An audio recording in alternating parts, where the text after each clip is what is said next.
할렐루야. 주님의 은혜가 오늘도 여러분과 함께 하시기를 원합니다. 오늘은 지난주와 같은 본문의 말씀인데요, 새벽 이슬의 은혜 2 함께 말씀 들을 때 들려지고 깨달아지고 믿어지고, 그래서 그 말씀이 내게 능력으로 나타나는 것을 경험하는 우리 모두가 되어줄 수 있기를 원합니다. 성경은 한마디로 말해서 계시의 말씀이다, 이렇게 말할 수 있는데, 하나님께서 당신이 누구이신가 하는 것을 성경을 통해서 나타내셨다 하는 얘기인 거예요. 예를 들어서 모세에게 대해서는 나는 내 조상의 하나님이니 아브라함의 하나님이요 이삭의 하나님이요 야곱의 하나님이라 하셨는데, 그들을 찾아오시고 만나주신 하나님, 그러면서 그들과 언약하신 하나님이시라는 거죠. 그들과 언약하셨을 뿐만 아니라 그 언약하신 대로 응답하시는 분이시다, 그런 의미가 담겨져 있는 거예요. 또한 나는 스스로 있는 자라고 하셨는데, 직역하면 나는 영원히 존재하는 자로 존재한다, 그런 뜻을 갖고 있는 거예요. 당신의 속성에 대한 말씀인데, 어떤 원인에 의해서, 다른 원인에 의해서 존재하시는 분이 아니라 당신 자신이 바로 원인 그 자체라는 얘기인데, 당신이 시작이며 끝이 되심에 대한 분명한 의미임을 보게 되는 거죠. 여기에서 바로 여호와라고 하는 하나님의 이름이 나오게 되는데요, 왜 여호와 하나님만이 우리의 유일한 능력이시며 소망이 되시는가? 왜 하나님의 언약은 그와 같이 확실하며 반드시 영광으로 나타나게 되는가? 그처럼 오직 하나님만이 영원부터 영원까지 스스로 계시는 유일하신 분이기 때문인데, 여호와가 되시기 때문이다 하는 얘기인 거예요. 그러므로 그 하나님을 나의 하나님으로 만나야 하는데, 아브라함의 하나님, 이삭의 하나님, 야곱의 하나님이 나의 하나님이 되어야 하는 거예요. 모세의 하나님을 나의 하나님으로 만나야 하는 거예요. 그러므로 그분들이 받았던 축복과 능력과 영광에 함께 동참하는 우리 모두가 될 수 있기를 주님의 이름으로 축원합니다.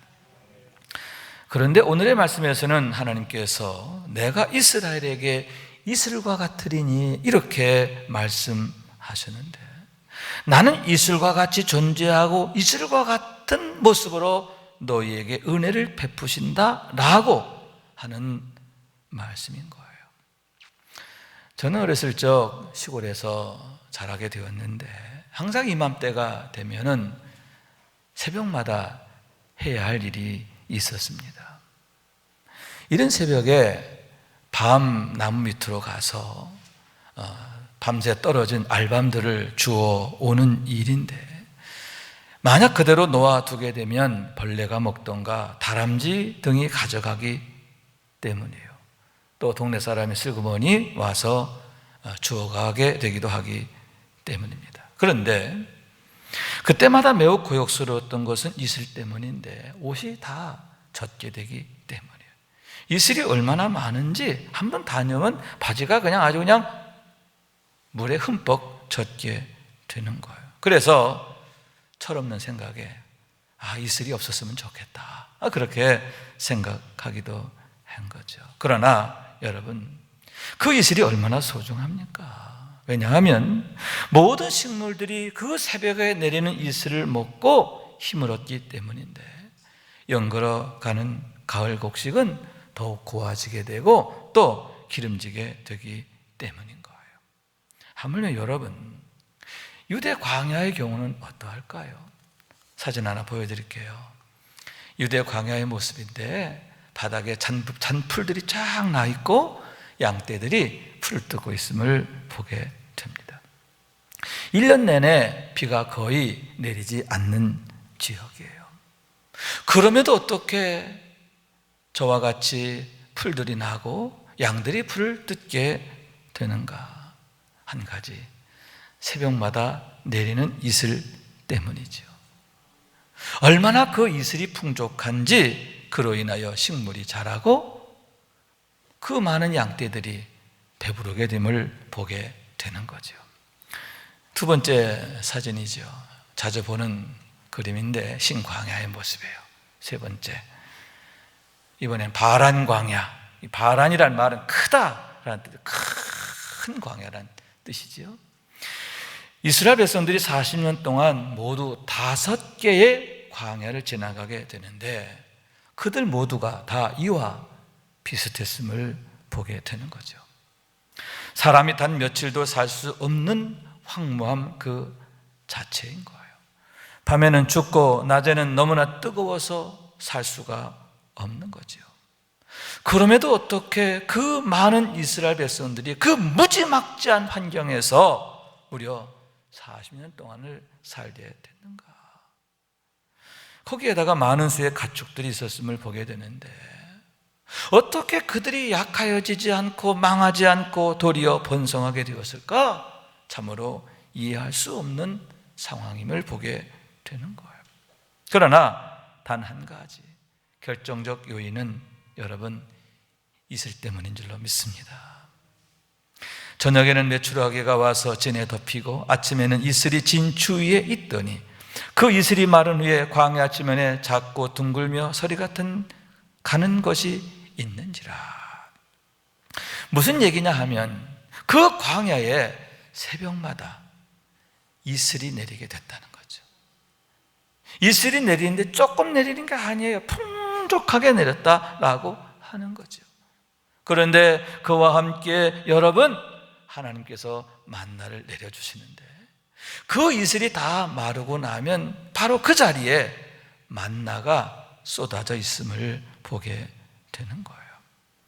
그러므로 해서 이스라엘 백성들은 그 황량한 광야를 지나면서도 굶주리지 않고 약하지 않고 도리어 강하고 번성하게 되었음을 보게 되는 거죠.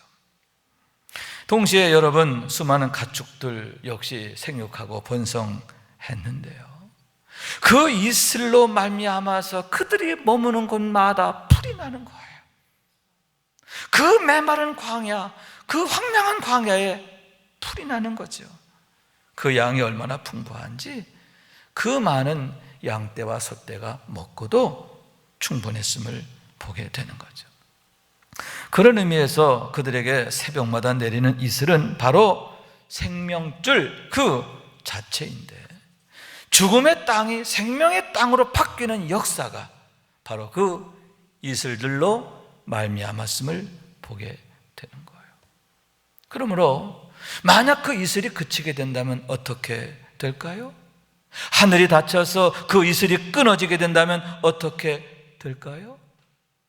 그 광야가 다시 죽음의 땅으로 돌아가게 되는 게 아닙니까?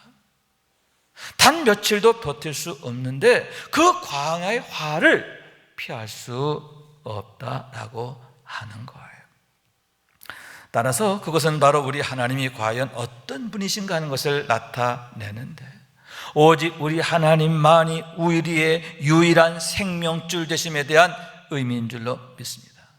생명이 우리에게 있는 게 아니고 그 이슬을 주시는 하나님께 있다는 거죠. 오직 하나님만이 참 생명이신 거예요. 그래서 사도 바울께서는 오직 의인은 믿음으로 말미암아 살리라 했는데, 왜 우리가 오직 믿음으로 살아야 하는가? 왜 예수 그리스도 그분이 아니면 안 되는가? 나는 하늘에서 내려온 살아있는 떡이니 사람이 이 떡을 먹으면 영생하리라. 그 이유가 바로 거기에 있는데, 오직 예수 그리스도만이 하늘에서 내려온 참 이슬이시며 참 만나가 되시기 때문이라고 하는 얘기인 거예요. 여러분, 온 이스라엘 백성들이 아침마다 나아가서 만나를 거두게 되는데 매일매일 그렇게 했던 거예요. 그러므로 해서 그 광야의 어려움을 넉넉히 이기게 되는데 거기에서 아기도 낳았어요. 그 아기가 쑥쑥쑥 잘 자라는 거예요. 그들이 더욱 강하고 번성하게 되었음을 보게 되는데, 그러면서 약속의 땅 가나안을 향해서 한 걸음 한 걸음 나아가게 되는데 결국에는 그 약속의 땅에 들어가게 되었음을 보게 되는 거죠. 여러분, 우리 하나님의 매일매일의 은혜인데요, 단 하루도 쉬지 않고 그와 같이 당신의 백성들에게 부어주시고 채워주신 줄로 믿습니다. 먹이시고 입히시고 돌보신 줄로 믿습니다. 단 한순간도 쉬지 않으신 줄로 믿습니다. 그러므로 우리들 역시 매일매일의 삶이 오직 하나님의 얼굴을 찾고 구하는 삶이 되어야 하는데, 왜 하나님께서는 만나를 거둘 때에 단 하루치만 거두게 하셨을까? 그리고 하루만 지나면 남은 것들이 다 벌레가 나서 먹을 수 없게 하셨을까? 그 이유가 거기에 있는데, 우리는 과연 어떻게 살아야 하느냐? 매일매일이 그와 같은 시작이 되어야 한다는 거죠. 매일매일의 삶이 먼저 밖으로 나가서 참 이슬을 바라보아야 하는 거예요. 만나를 거두어야 하는 거예요. 만나를 거두는 것처럼 하나님을 기억하고 생각하고 하나님을 찾고 구해야 한다라고 하는 얘기인 거예요. 여러분, 오직 하나님만이 유일한 생명줄이신데요, 항상 그것을 기억하고 삶의 모든 우선순위를 하나님께 두어야 하는 줄로 믿습니다. 너희는 먼저 그의 나라와 그의 의를 구하라 하셨어요. 그게 우리의 마땅한 본분이 되어야 한다고 하는 거예요. 그로 인해서 날마다 하나님의 생명으로, 능력으로, 축복으로 사는 우리 모두가 될 수 있기를 주님의 이름으로 축원합니다.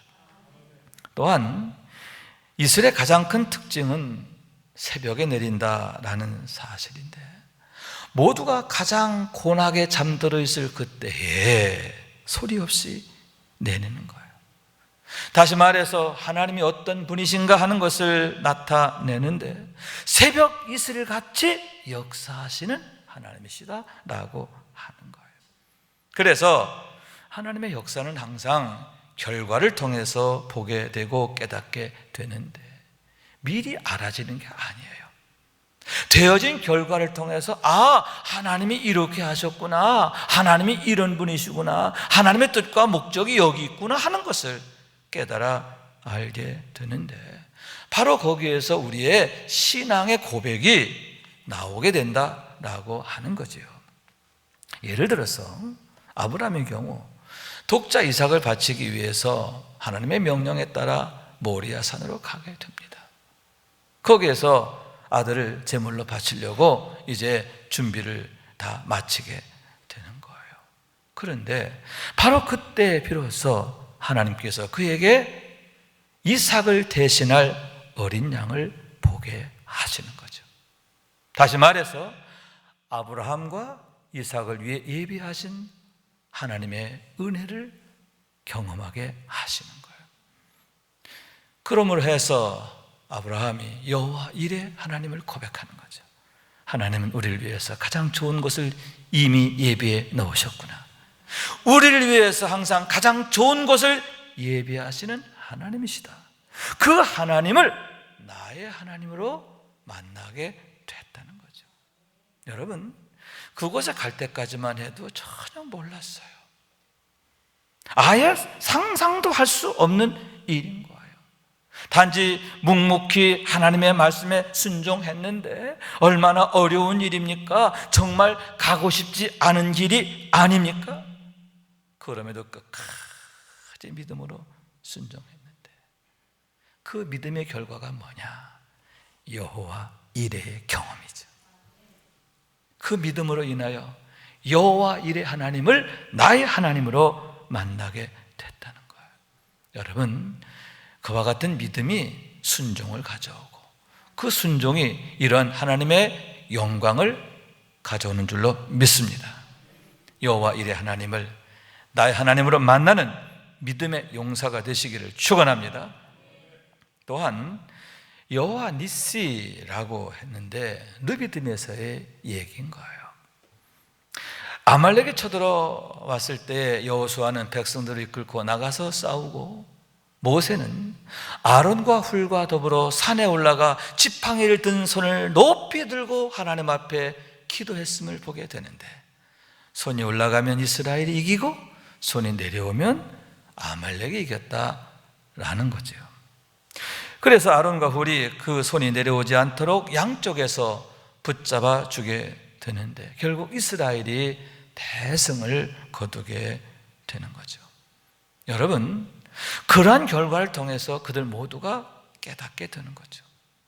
이 승리는 우리의 승리가 아니라는 거예요.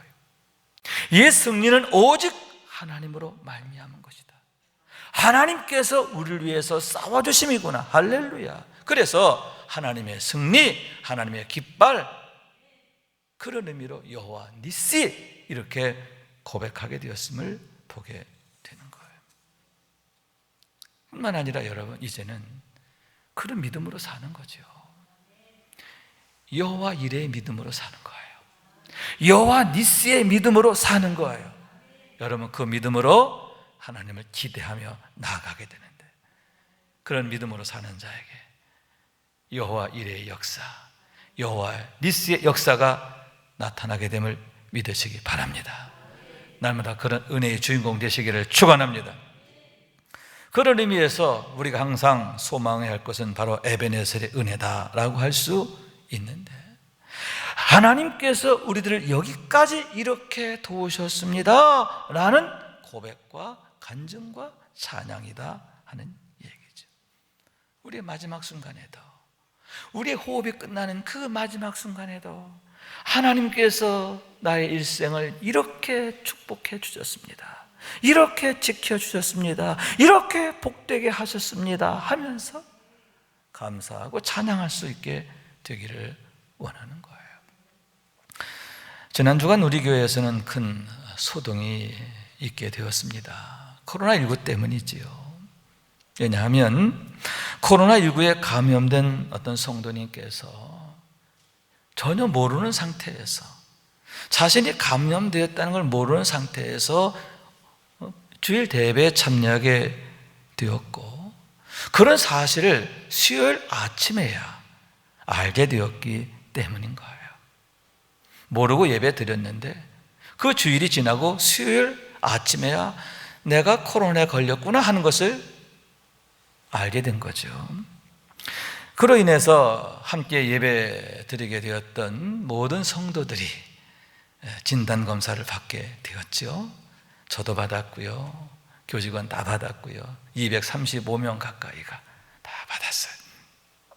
결과는 여러분 다 경험하셨습니다. 알고 있습니다. 다 음성이지요. 당연한 결과다, 그렇게 생각하는데, 그럼으로써 여러분, 우리가 코로나19에 감염되어 있는 그 누군가와 함께 예배 드렸음에도 불구하고 전혀 문제가 되지 않는 것에 대한 확증을 갖게 됐다는 거죠. 언론에서는 조금 다르게 얘기를 했습니다. 영상예배 준비팀이 걸렸다, 그리고 그러니까 우리 안에서 이렇게 감염된 것으로 이렇게 나오죠. 또 끝나고 나서 서로 그냥 허그하고 악수하고 그런 부적절한 일을 해서 걸렸다, 이런 식으로 언론에서는 나왔는데, 사실은 다 왜곡된 얘기입니다. 그렇지 않아요. 단순 예배 참여자예요. 그리고 서로 악수하고 허구했다는 얘기는 뭐냐면, 할머니 권사님 두 분이 1층 로비에서 오래 만나서 반갑다고 서로 이렇게 손잡고 악수했는데, 이거 얘기한 거예요. 이걸 갖다가 이렇게 꼬아서 이상하게 왜곡해서 발표하게 되었다는 거죠. 그걸 보면서 이제는 우리가 그렇게 하는 것도 좀 조심해야겠구나, 그런 생각을 했습니다만은, 그런데 여러분, 아마도 어떤 분은 근본에 진단검사 받고 이렇게 하면서 나 괜히 교회 갔어, 이렇게 생각할지도 모르겠어요. 평소 안 가다가 모처럼 갔는데 괜히 갔다, 나 억울하다, 재수없다, 뭐 이렇게 혹여 생각하는 분 있을지 모르겠는데요, 여러분, 그게 아니에요. 오히려 정반대예요. 하나님의 은혜지요. 왜냐하면 이를 통해서 우리는 두 가지를 깨닫게 되는데, 하나는 자신감이에요. 코로나 환자가 옆에 있어도 우리가 안전 수칙만 제대로 지키면 문제가 없다, 자신감을 갖는 거예요. 그러면서 또 하나 뭐냐? 담력이죠. 여러분, 코로나19 때문에 얼마나 무서워합니까? 코로나19가 얼마나 무서운 줄 몰라요. 또 언론에서 그런 두려움을 조장하기도 해요. 그러나 그렇게 무서워할 일이 아니라는 거죠. 그렇다고 나 걸려도 돼, 이건 아니고요. 그렇게 두려워서 피할 게 아니라 이겨내야 할 거다, 그런 얘기죠. 담력을 가져요. 그런데 이런 경험들을 통해서 우리가 코로나19를 이기는 법을 배우고 또 그 앞에서 담대함을 갖게 되기 때문이라는 거죠. 그 이유는 이 코로나19의 사태가 단기간에 끝나지 않을 것이기 때문이에요. 전문가들의 말에 의하면 선진국이라 하더라도 내년 가을까지 갈 거다, 이렇게 말하거든요. 뿐만 아니라 여러분, 차후에 이와 유사한 전염병이 또 계속 나올 수 있는 거잖아요. 그러면 그때마다 여러분 어떻게 해야 합니까? 지금처럼 예배실 문을 닫아야 하겠습니까? 계속 비대면 예배로 이렇게 드려야 합니까? 전철은 타도 되고 버스는 타고 되지만 대면 예배는 드리지 말아야 합니까? 분명한 것은 정부의 지침대로 계속 예배실의 문을 닫아놓게 되면 영적으로 위기가 올 것이기 때문인데, 결국 교회가 허물어질 거고요. 교회가 허물어지면 가정이 무너져요. 세상이 무너지는 거예요. 영적인 문제를 끝나질 않아요. 거기에서 모든 문제가 시작되기 때문이라고 하는 거죠. 사사기 마지막 절에 보면 이런 말씀이 있습니다. 그때 이스라엘의 왕이 없으므로 사람이 각기 자기 소견에 옳은 대로 행하였더라. 이스라엘의 왕이 없음으로 해서 그들이 어그러지고 결국은 그렇게 형편없는 존재로 전락하게 되었다는 거예요. 왜 그렇게 영광스럽던 이스라엘이 부패하게 되고 이방인들로부터 조롱받는 신세로 전락했느냐? 이스라엘의 왕이 없었기 때문인데, 여기서 왕은 하나님을 말하는 거예요. 하나님을 잃어버렸다는 거예요. 하나님을 떠났다는 거예요. 그렇게 되었을 때 그렇게 불행하게 되었음을 보게 되는 거죠. 또한 각기 자기 소견에 옳은 대로 행하였다 했는데, 그 얘기는 그들 스스로가 왕이 됐다는 얘기지요. 지가 왕이에요. 각자가 왕이야. 그래서 자신의 정욕과 탐욕이 왕노릇하고 죄가 왕노릇하고 결국 뭐예요? 마귀가 왕노릇하는 거죠. 그것이 바로 하나님을 떠난 자들의 결국임을 보게 되는데, 왜 다시 모이기를 회복해야 되고 또 모이기를 힘써야 하느냐? 왜 대면 예배가 회복되어야 하느냐? 그와 같이 영적인 문제가 모든 문제의 시작이 되기 때문인데, 예배가 무너지면 한 사람 한 사람이 무너지고 가정이 무너지고 세상이 무너지고, 반면에 여러분, 예배가 세워지면 한 영혼 한 영혼이 세워지고, 세워진 그 사람을 통해서 가정이 세워지고 세상이 바로 세워지는 거예요. 그런 의미에서 근본의 경험은 우리에게 중요한 자신감의 근거가 되는데, 코로나가 아무리 창궐해도 우리는 안전수칙 제대로 지키면 끄떡 없어. 코로나 환자랑 같이 예배를 드렸어도 no problem, 문제 안 돼. 할렐루야. 마스크 잘 쓰고 좀 반갑게 악수하고 싶지만 좀 참고, 예배 끝나고 나서 같이 밥 먹는 것도 좀 참고, 커피 마시는 것도 좀 안전할 때까지 기다리고, 그렇게 하면 되는 거예요. 그렇게 하면서 여러분, 우리가 모이기를 피하는 게 아니라 힘써야 하는데, 온전한 대면 예배를 회복해야 하는 겁니다.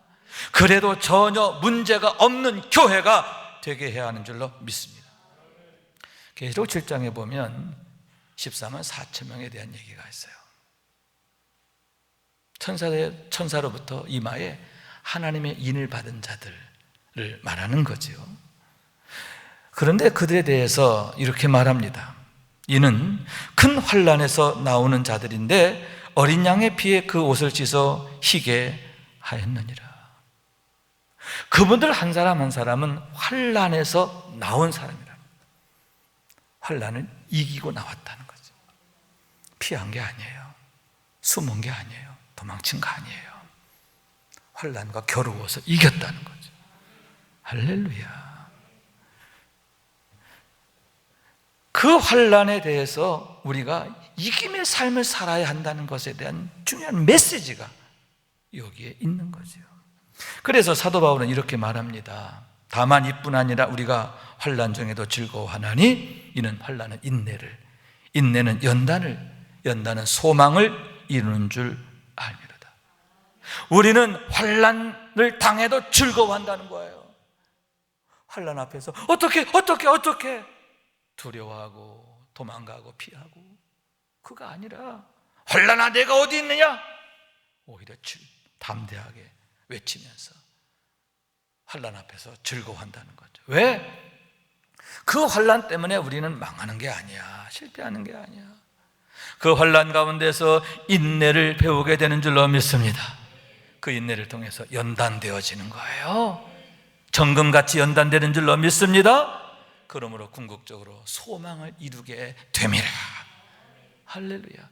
하나님의 영광이 우리를 통해서 나타나는 것을 보게 되고 경험하게 된다라는 거예요. 왜냐하면 우리 혼자가 아니에요. 이김이 되시는 주님께서 성령으로 우리와 함께 계시며 도우시기 때문인 줄로 믿습니다. 여호와 니시, 우리를 위해서 싸워주시기 때문인 거예요. 그러므로 여러분, 이럴수록 더욱 새벽 이슬과 같이 생명 되시는 하나님을 찾고 찾아야 되는데, 하나님의 얼굴을 구해야 된다는 거죠. 모든 이스라엘 백성들이 하루를 시작하면서 가장 먼저 한 일이 뭐예요? 밖으로 나가서 만나를 거두는 거잖아요. 그것처럼 여러분, 매일매일 하나님의 뜻과 목적을 구해야 하는 거예요. 참 만나가 되시는 하나님, 참 이슬이 되시는 하나님을 찾아야 하는 줄로 믿습니다. 예배하는 자리, 기도하는 자리, 말씀의 자리로 나아가야 되는 거예요. 그럴 때 여러분, 하나님의 은혜가 임하는데 7절 8절에 이렇게 말씀합니다. 표준 세번역으로 읽겠습니다. 그들이 다시 내 그늘 밑에 살면서 농사를 지어서 곡식을 거둘 것이라. 포도나무처럼 꽃이 피고 레바논의 포도주처럼 유명해질 것이다. 에브라임이 고백할 것이다. 나는 이제 우상들과 아무 상관이 없습니다. 그러면 나는 그에게 응답할 것이다. 내가 너를 지켜주며 나는 무성한 잣나무와 같으니 너는 필요한 생명의 열매를 나에게서 언제나 얻을 수 있을 것이다. 아멘. 아멘. 하나님께 돌아온 자들에게 주시는 약속이지요. 너희가 내 그늘 아래 거하게 될 것이다. 그러므로 너희가 곡식을 거두게 될 건데 포도나무처럼 꽃이 피고 레바논의 포도주처럼 유명해질 거야. 그래서 이제는 이렇게 고백할 거야. 나는 하나님만을 섬기고 사랑합니다. 하나님만이 나의 전부입니다. 나는 이제 우상들과 아무 상관이 없다. 그 얘기가 그런 뜻이에요. 나는 하나님만이 나의 전부이시고 하나님만으로 충분합니다. 그럴 때 내가 그에게 응답하리라. 내가 너를 지켜주마. 나는 무성한 잣나무와 같으니 너는 필요한 생명의 열매를 나에게서 언제나 얻을 것이라. 할렐루야.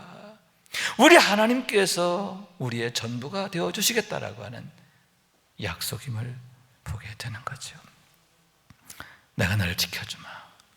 너는 필요한 생명의 열매를 나에게서 언제나 얻을 것이라.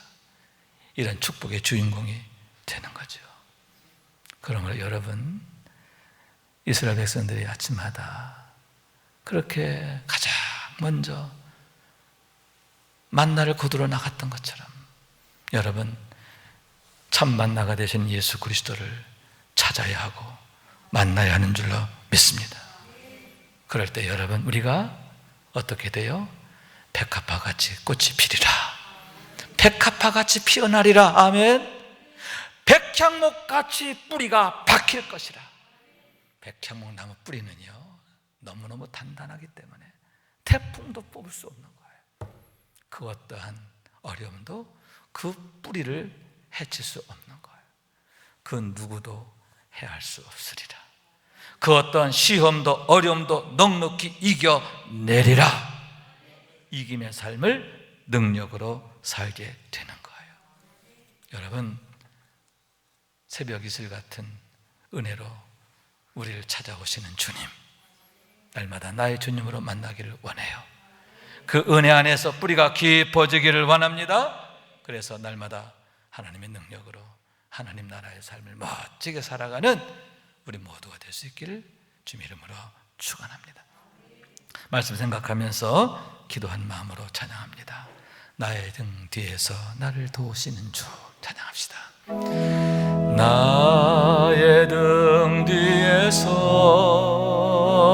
나를 도우시는 주, 나의 인생길에서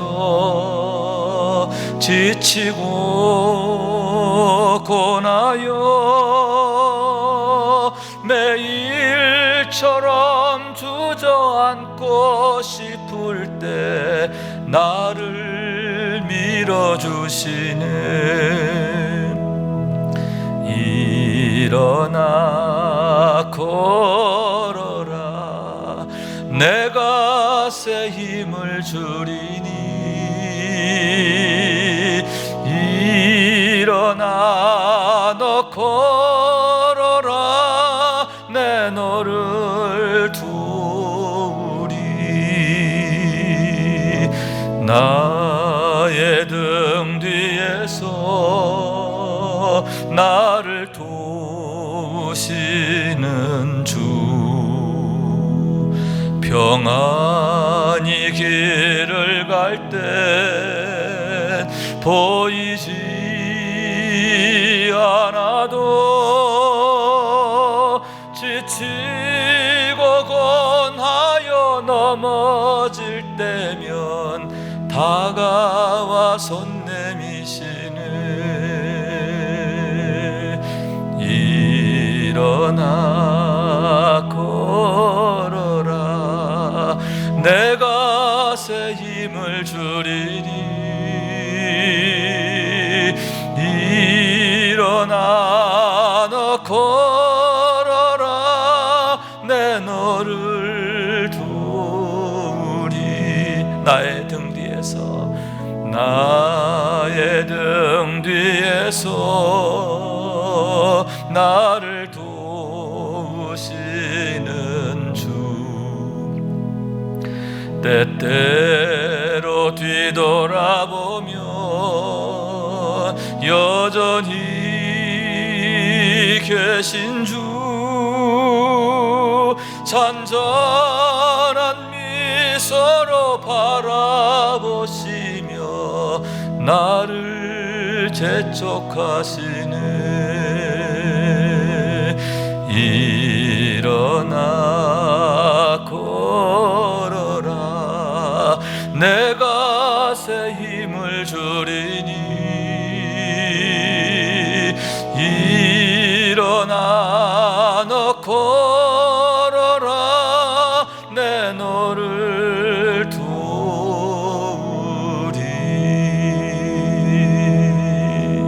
아멘, 아멘, 아멘. 홀로 두지 않아요. 결코 홀로 두지 않아요. 여러분, 날마다 주님 손 꼭 붙들고 승리가 되시는 주님, 이김이 되시는 주님 꼭 붙들고 날마다 승리하는 우리 모두가 될 수 있기를 축원합니다.